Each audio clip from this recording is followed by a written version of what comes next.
Happy September 29th. Monday was my birthday. One day older and closer to death. My kids all wrote me poems for my birthday. My parents gave me a gift card, my friends bought me Superman shoes, and my sister bought me Clearasil. She was poor and it's all she could give. And that makes Clearasil the greatest gift of all.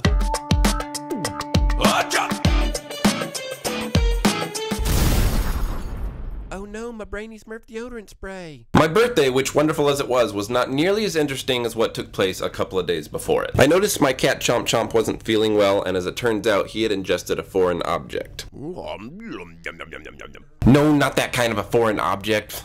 Who put that sight gag in there?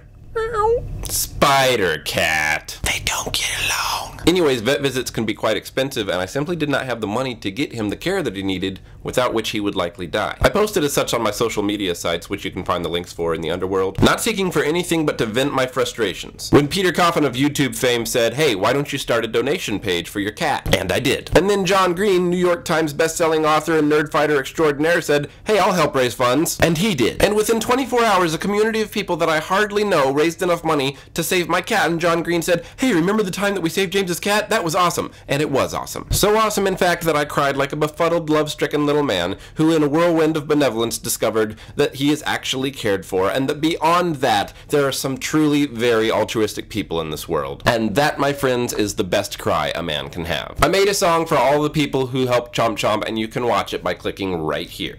Understand that the song is not an ode to my cat, but rather a story about me and my cat. Who's doing much better, by the way. Okay, enough cat squishiness. And since so many people gave me some love to go, I think it must be shared. So if you could do something awesome for someone, what would it be? When I asked this on my Facebook and Twitter, so many people said so many different things. I thought maybe I should just do something nice for a stranger, and since John Green helped me out so much, I thought I would take up his call to positively prank someone and put it to good use. A positive prank is when you take something intended for mischief and turn it into something positive. One particularly nasty prank is when a friend runs out of a restaurant when the bill comes and leaves you stuck with it. I thought a good positive prank would be to run into a restaurant and pay for somebody's bill. So that's what I did. I wrote a note, handed it to the waitress, pointed at the table, and left. There's links in the underworld for you to find out more about what the note said, and also more about positive pranking. And should you feel so inclined to positive prank someone, why don't you make a video of it and share it with the rest of us? Oh, James at war? James at war?